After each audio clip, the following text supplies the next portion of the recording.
2. Recorded live. How you guys doing? This is another episode of Motor IQ Radio. My name is Will. Welcome to the show, everybody. Welcome to the new year. This is the first show of the new year, and we have two repeat guests today.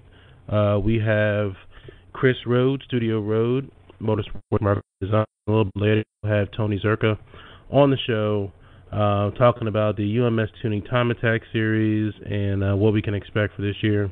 So welcome everybody to the show and into the new year. I really want to try and make this show awesome for this year. I want to try to get to more events. I want to try and bring you guys more tech, and I want to bring you more conversations like we're about to have with Chris. Not necessarily automotive hardware related, but for the professional or even the amateur who's trying to step up to that next level. Chris Rhoad he's been a listener for quite some time, and he's supported the show for quite a minute now, and we've had him on prior to talking about personal branding, something that I was just getting into, and so we're having him back on tonight to talk about quite a few things: sponsorship, how to pull partnerships, sponsorship proposals, context over content. But we'll let him do the talking here. Chris, how you doing this evening? Good, sir. I appreciate you having me back on. Yeah, man, no problem, man. It's good times, man. I think for the most part we've had good conversations, and I think for me it's a bit of a learning experience because I would like to try and boost my personal brand and take myself to the next level. And I think having these conversations with you, and I think for people who are listening, they will take the tools that you're giving them and may be able to apply them and possibly sign up with you and allow you to help them weave their way through everything that is social media and personal branding. But why don't you go ahead and, how this is going to work this evening? Yeah, sure. Like you said, the first time we were on, we talked about personal branding and how you can develop that personal brand, and part of that conversation tapped into the sponsorship aspect of it. How do you get noticed by sponsors? How do you get seen? What do you do? What are the protocol? What's not the protocol? Stuff like that. And, I guess the agenda for this show is to dig a little deeper into that, to give people some tips and tricks and some experiences that I've seen on how to accomplish those things, how to get seen, right, how to get noticed. And, to be honest, I know we only got 30 minutes, but there is a tremendous amount of information that we can give across to the listeners. Right. So what we're going to do is we're basically just going to spit a lot of stuff at you and the listeners. It's going to be super fast, pretty quick, and just trying to get across as much information as we can in the short period of time that we have. So the first thing I kind of want people to do is to, most of these people that are listening, perhaps all of them, are in front of a computer. So to all the listeners, there's going to be some links that are going to pop up in the chat room here in a few seconds. Click on the links. And those links are going to be for a webinar and a couple of pictures from a company by the name of Excess Power. Don't do anything with them. We'll get to them in a little bit. If you want to look at them, read them, that's cool. But we'll talk about them in a few minutes. So the first thing I'm going to cover is sponsorships in general. And I don't like the term sponsorship because it's not really a sponsorship. When people say sponsorships, I automatically think, and a lot of people assume that they just want that company to give them something because that's something that they need. They're only focused on what they need. My car needs a new pair of amps or subs, a new suspension, new diff, et cetera, et cetera. They're only concerned about what they need. And what sponsorships really are partnerships.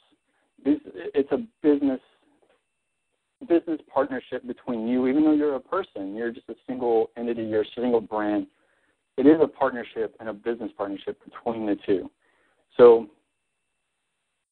what we need to do is, first of all, when you're going to talk to a company and you're trying to get a partnership with them is that you need to communicate with the company first and foremost. You need to find out what their problem is, not your problem. Just because you need a diff doesn't mean that's what you should solely go for. I mean, obviously you need to go for it, so do that. However, don't pigeonhole yourself for just that company or just that particular part.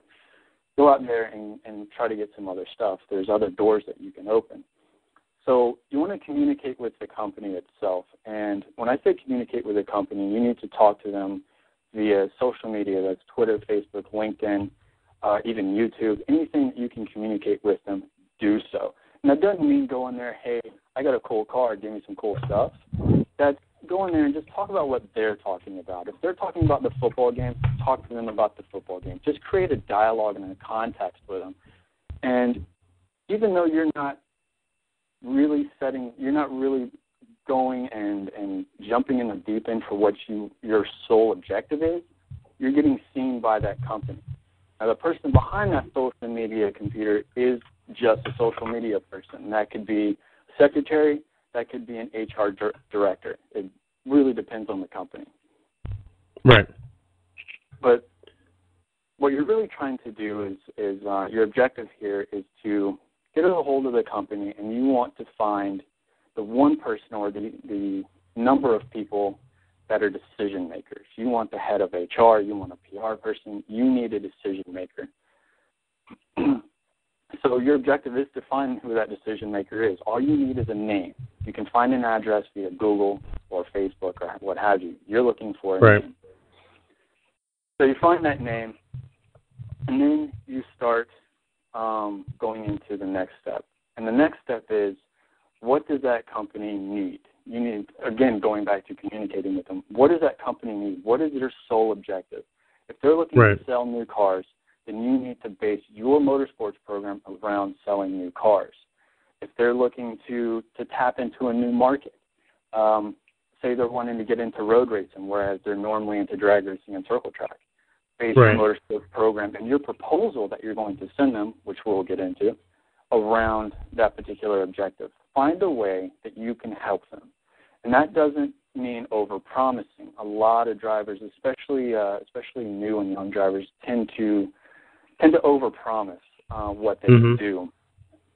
You know, they say, oh, well, I'm going to go to X amount of races, I'm going to go to X amount of events and talks and stuff like that. And what ends up happening is that the people, you know, and they'll ask for a certain amount of money, let's say $100,000 for the season. Well, what they promise to that sponsor is actually worth $200,000.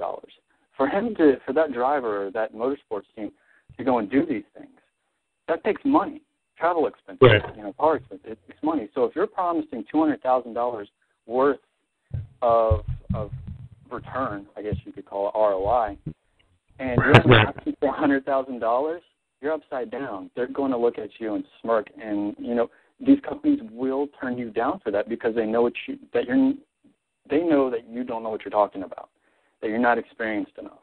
So you really have to do the research and find out what you can legitimately do for them and make it worth their while.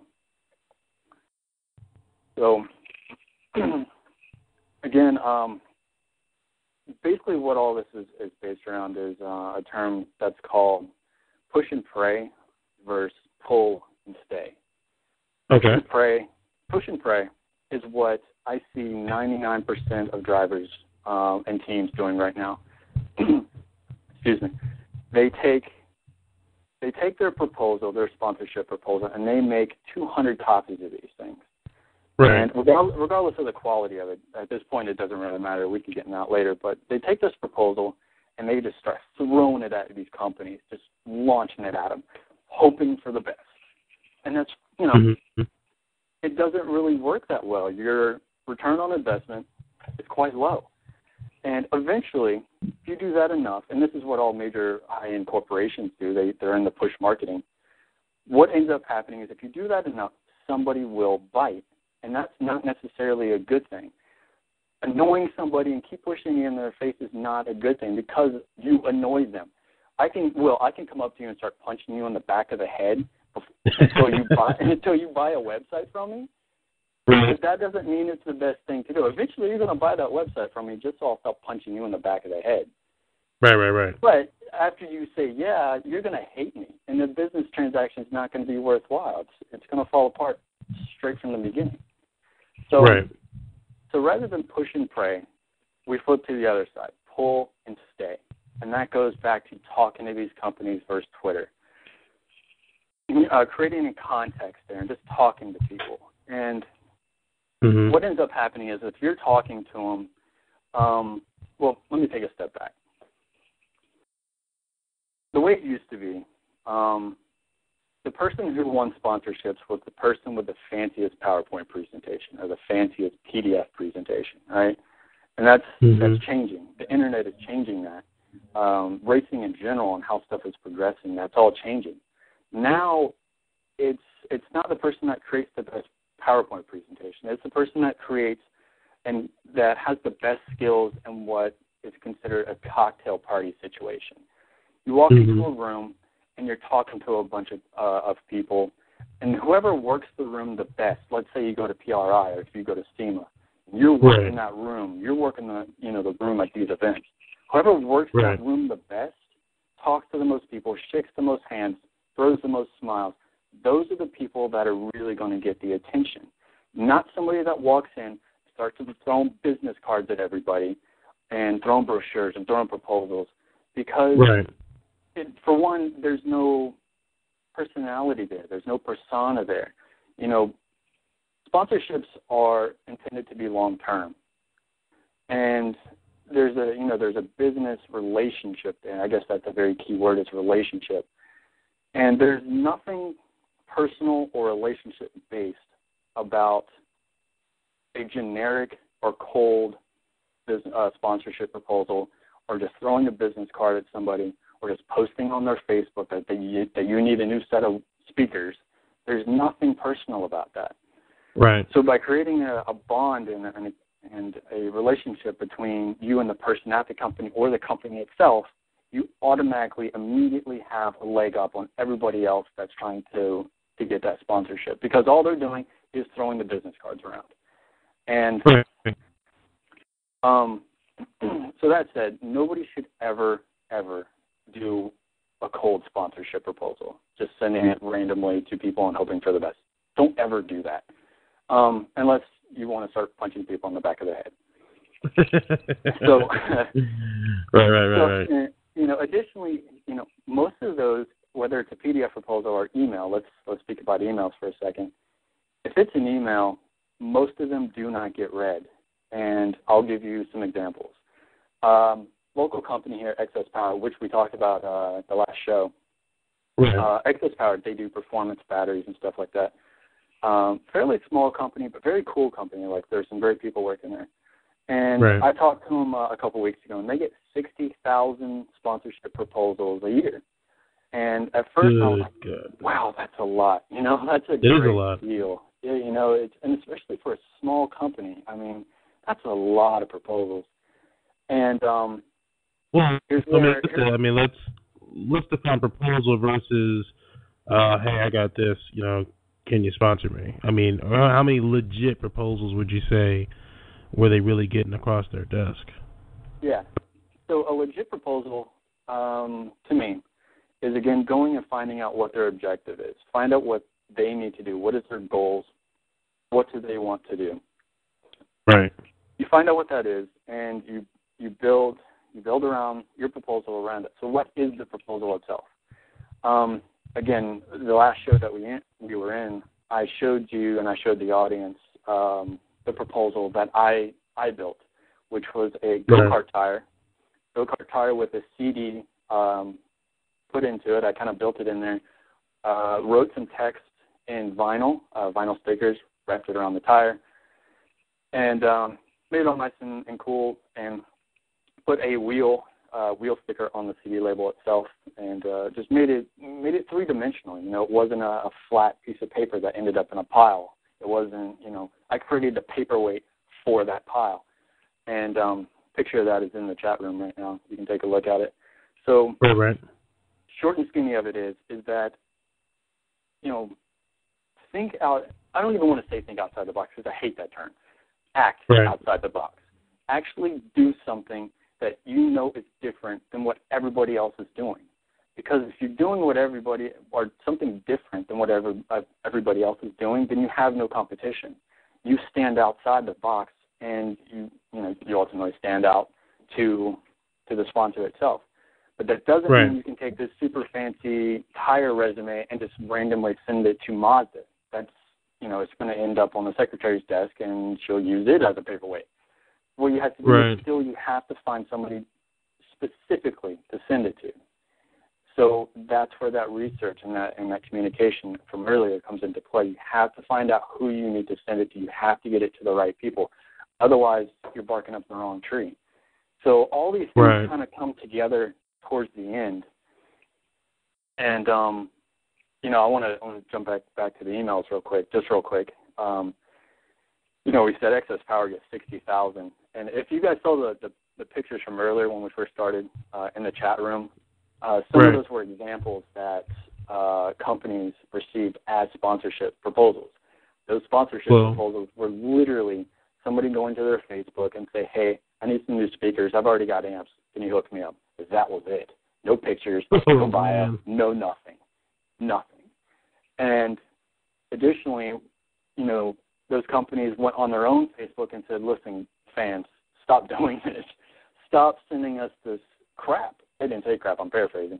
Stop sending us this crap and really put effort into what you're sending us. Make us think and feel like you care about this company and you want to help us out. If you help us out, we'll help you out. This will become a relationship and we'll both win. If we both win, this turns into a long-term relationship. Right.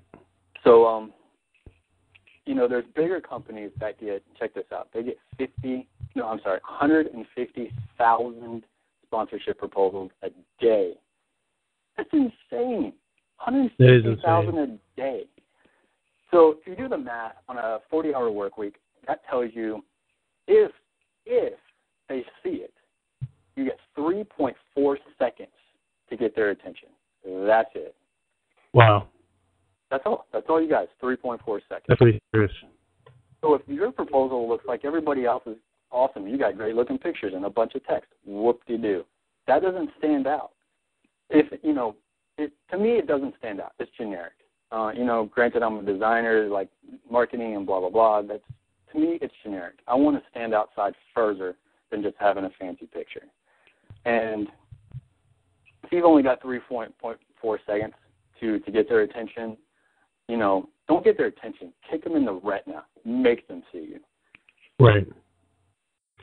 And it's interesting because there are a couple of things that come to mind as you're talking about it, and then it's the gatekeeper, the person that controls the information that goes to the person that you actually want to get to. And I don't even know if it was Entourage or another show, but it was mainly sort of in order to get your or salesman, for example, because really you're going to be selling yourself. Sometimes you got to show up and see a secretary and say, hey, I got this pizza, you want a slice or whatever, or I got flowers or whatever it is that makes her remember you, so that when the time comes, it's sort of greasing your way right into the next step. And I also feel like with what you're saying here is, you do have to be unique, so that way when the person that isn't making those decisions lays hands on your product, that it is instantly memorable. Because, like you said, they're going through so many proposal requests. At some point in time, I have to assume that they're going to get a very thick skin about the things that they see. And so with that, they're going to start going off a gut, and then you start, the regular people will start to fall by the wayside, because as things start to look the same, I believe that they're feeling that whatever it is that they pick up is exactly the same as the one. I'm assuming I'm going to run to this issue a little bit more. I need to get a computer upgrade, so if anybody knows anybody that is works at some sort of, facility that sell computers, and they would like to sponsor this podcast. That would be greatly appreciated, and I'll definitely show you lots of love. And hopefully we're going to have Chris calling back in here in a second. I'm very here. sorry. Okay, very cool. Sorry about that. That's my bad. I think it's my computer. I have isolated that my computer will be the bane of this podcast existence unless I get something. Yes, the cat is back too. Thanks, Drifter Mama. If I don't get a new computer. But anyway, with that, you were saying, making that impression, as you said, that many thousands of proposal documents going through somebody's hands, you got to stand out. Yeah, and I mean that 150,000 number is also they include those cheesy little Facebook things as well. It's not just a formal document.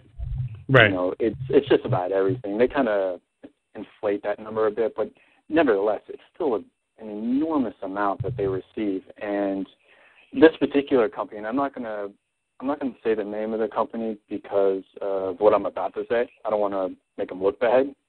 Right. But how they, with that many proposals coming in, quote unquote proposals, how do they pick and choose which ones to read? And how they do that is they quite literally pick randomly. There's really no rhyme or reason to it. They just pick randomly, a couple a day. They take a look at them, and that's it. So it's a whole lot of luck when you're shooting for those bigger companies, especially when it comes to email. Right. So you've been whittled down to chance at that point. Exactly. So, and that's why I think actually snail mailing a proposal in helps improve your chances just by doing that. But yes, there's multiple aspects to that. Again, it has to go to the right person. It has to stand out. It has to, really catch their eye. And most importantly, it's got to solve whatever problem they're trying to solve. So. Right. So you need to come at it with a little bit of, you need to be unique enough. Maybe what you send them, they feel a little bit bad about throwing their stuff, throwing your proposal away because it's very, very nice. And then on top of that, you need to tell them how you're going to help them, do what they do. If they are like for Access Power, what are you going to do for them? How are you going to help expand their brand? And those sort of things. And if you don't have those sort of solutions inside of your proposal, you could get passed over for somebody that might have thought about that. Right. Exactly. Yeah. Exactly. Let's see. I'm going to skip over some stuff that I was okay. Go ahead. About, just because we're running a little low on time here. No, that's okay. I owe you at least 5 minutes off of that crazy drop off there. Go for it. Oh, no worries. All right, so I'm going to touch back on the push and pray versus pull and stay. But this time I'm going to base it around the driver's online presence. Most of us are on Twitter, and if you're not, get on Twitter. I could talk about an hour on that alone. So, a lot of drivers jump on Facebook because they see everybody else doing Facebook. The problem with Facebook is that people have to approve you. There's a process there. They have to approve your friend request. Granted, it doesn't seem like much, but every step that you make your fan go through is one more chance that they won't go through it at all.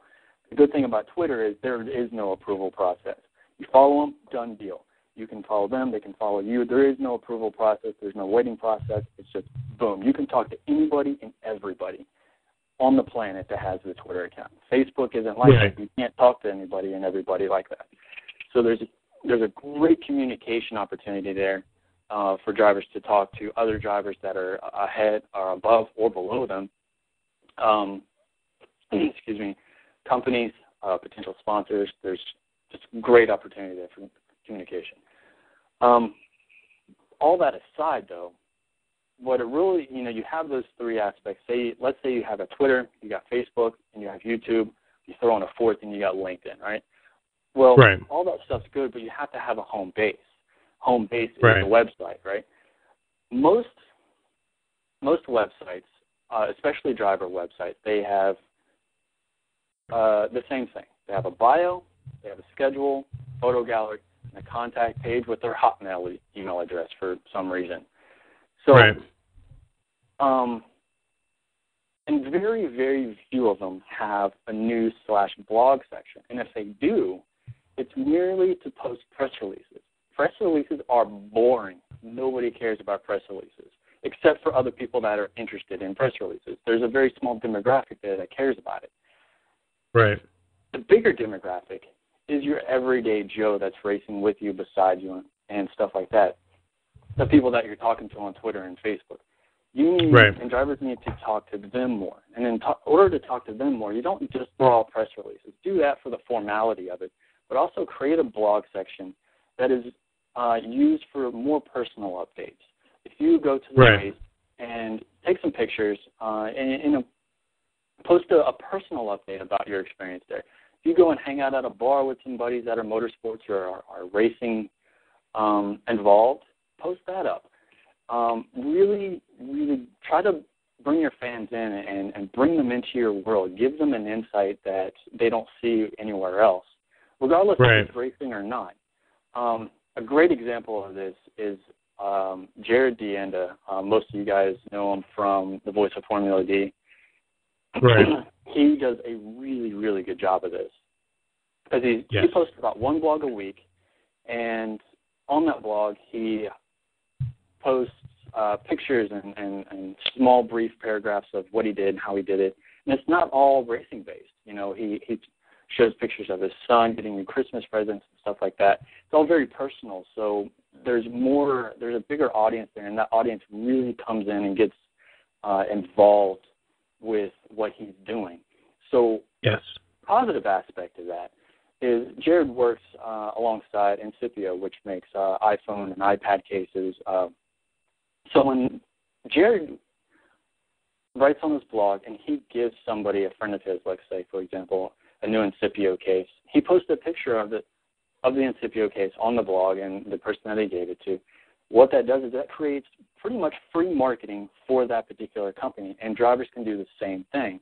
They can bring new fans in, get them involved, and then when they get a new turbo from Precision Turbo, they post pictures, and, you know, it goes along the same line. It just falls in line with everything else that they're doing. It's not push marketing. It's not here, look at this new sponsor, look at all this cool stuff I just got. It's here, look what we're doing, and, you know, it's more personal, and I keep going back to that. You have to have a personal aspect of it. It's 100% true. And, you know, when I first started following Jerry, when I first started getting into Twitter, he used to talk about, you know, Incipio cases like all the time. And at that point, I was an iPhone user, so I was looking at cases, and so it made sense to me that a guy who I listen to on a regular basis, who I have at that point had no personal contact with, you know, is talking about these cases, how much he enjoys them. And yeah, you know, I know he's sponsored or whatever you want to call it, but he's supporting this company. I'm going to give them a look just out of the gate. And, you know, there's a higher probability that I'm still going to buy something from them just because I like Jared. I like what he has to say. He's a fascinating guy. I love his blog posts. So whether or not, you know, I'm going to go with, you know, something else, I'm going to go with what he's pushing because I like him as a person, I like his blogs. So, you know, what you say and what you put out there is very, very important. And even for stuff that's, you know, things that are in your personal life, because Jared loves talking about beer. Loves talking about beer. Yeah. You know, so, you know, when I'm actually at the store, I'll think to myself, what was the beer that he just posted the other day? I want to try it. It sounds so good. And he may not be getting a case from them or whatsoever, but he's a guy, I value his opinion. And drivers can do the same. You know, as a driver is going forward and they start talking about their sponsor and their relationship and how great it is and what the benefits that particular driver is getting from that sponsor, and they make it feel like a very personal relationship, it makes it easier for people who are about to make that decision, about to throw down that coin, and they're like, you know what? He was just talking about that the other day. Maybe I should go give them another look. Maybe I should really consider what they're offering and go try it out. And for the sponsors, that's great. And when you do that, you should let them know, hey, you know, I saw you talking about this the other day. I went and got it. It was great. And go post it on their site. Post it under that same post. They will be internally grateful for you. And that's important because that helps them help their sponsors. And it really shows that sort of relationships are key. Yeah, absolutely. People buy stuff based on who they trust and who they like. And that really holds true to, you know, to social media. When Jared first started talking about Incipio cases, that was about the time that I got my iPhone. And I was looking for a case to protect the iPhone. Everybody knows about how fragile they are. So, you know, so as soon as I saw him talking about it, and I think he posted a picture of him giving somebody, a friend of his, a case. I was like, well, I'll be damned. There I go. And I bought one. And just like that, because, you know, I trusted in Jared and what he was doing and what he was pushing, because of that connection and what he had on his blog and Twitter and stuff, I bought something. I made a purchase based on that. And again, drivers can do the same thing.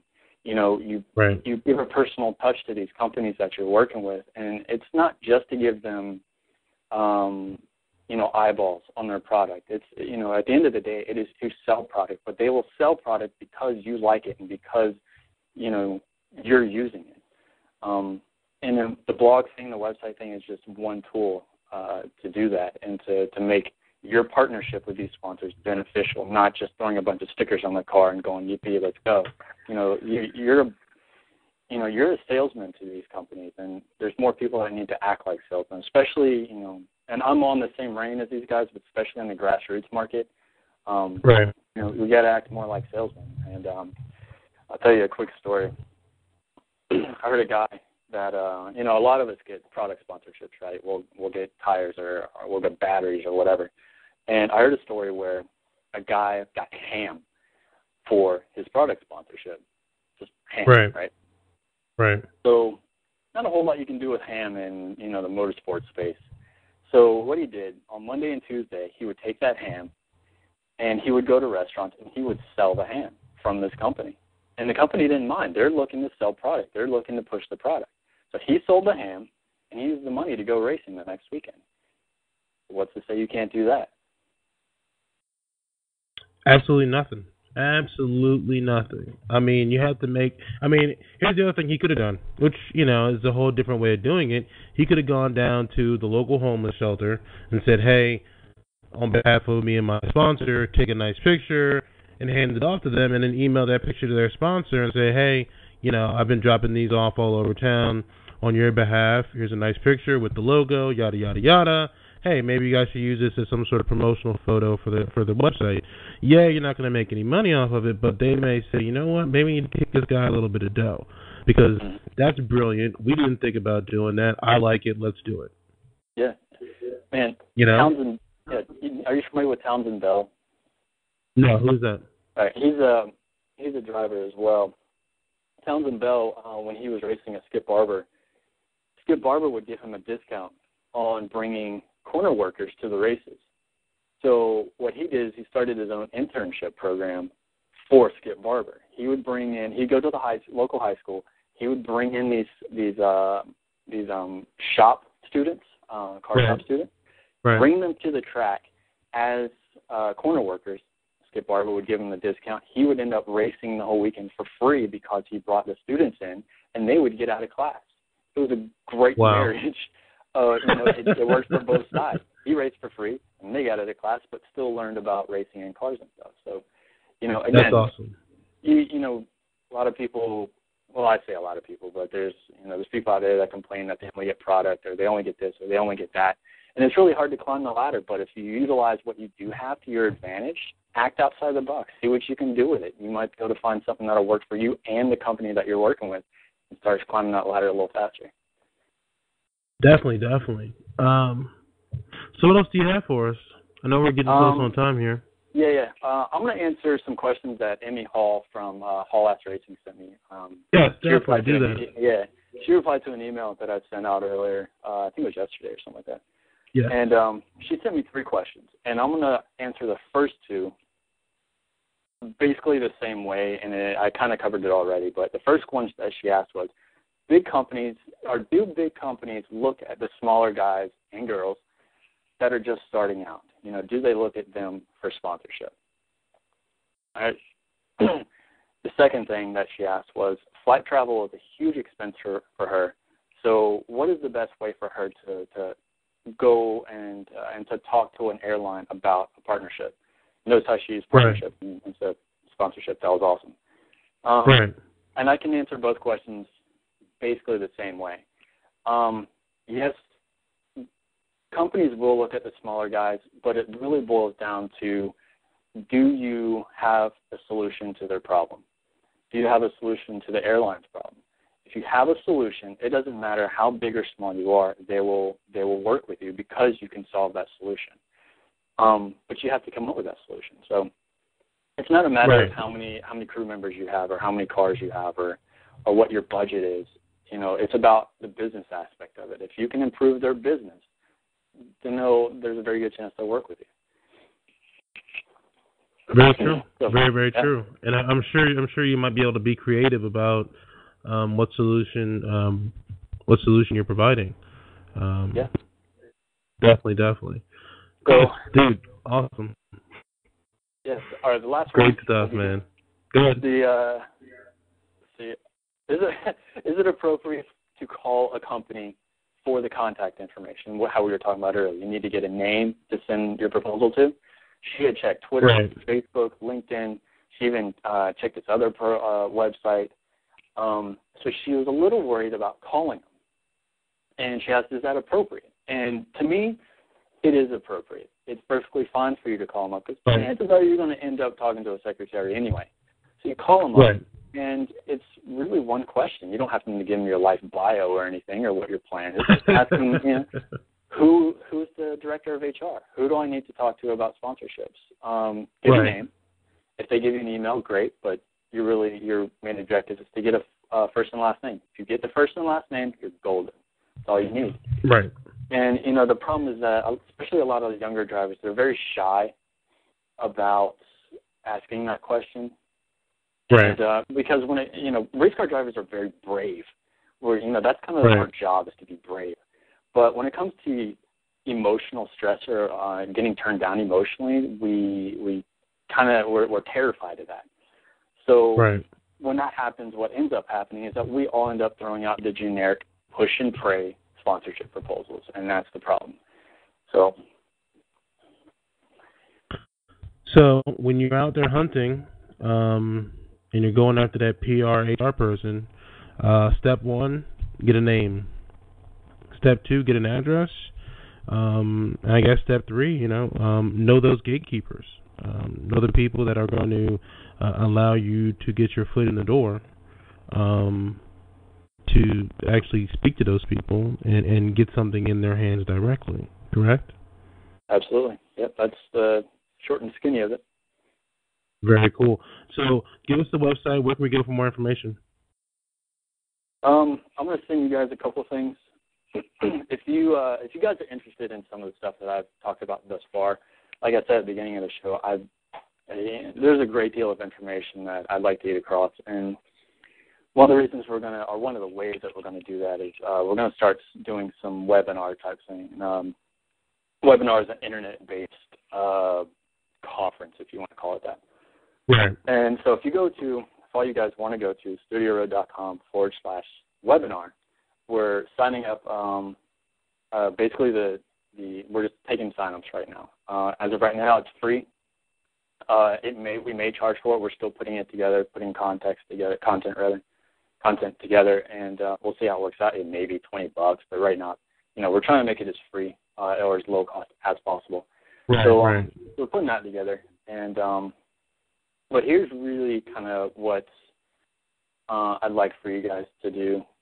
I'm like, you guys could email me and blah blah blah blah blah, but here's what's more important to me. I want to know what you guys think of everything that we talked about tonight. So go to studioroad.com/Facebook, and that's going to forward you to our Facebook profile. And I'm about to post a question on our About Tonight show. And in one word, just one, I want you to tell me what you thought about tonight's show. And that's it. You know, I'm not going to spill anything else. Well, it's cool. Everybody go do that. Support this young guy, man. You know, he's been supporting the show for quite some time. You know, him and Amanda definitely tweet out the show, and you know, they're usually in the chat room. So definitely support them. As a personal request from me, definitely go do that. I will make sure that there are links on the Moto IQ post of the things that he spoke about during the show. And we're definitely going to have Chris back on again. So, you know, email him, email me. Let me know what you guys want to hear in the future, and or a topic, and we'll definitely make that happen. So, Chris, dude, it's been fun, man. I appreciate it. Hey, I can't thank you enough, man. I really appreciate it, too. Hey, dude, we'll do it again. Same bad time, same bad channel. Maybe next month we'll do something, okay? Absolutely. Sounds good. And definitely keep me posted on those webinars so that way I can put it in with the show that I'm doing prior to make sure that people go over there and check it out. Yeah, absolutely. Sure will. All right, very cool. Thank you very much. That was Chris Rhoad from Studio Rhoad Motorsports Marketing and Design. Definitely go check out the website, www.studioroad, that's RHOAD.com. Definitely go check him out. Support this young guy, and go check him out.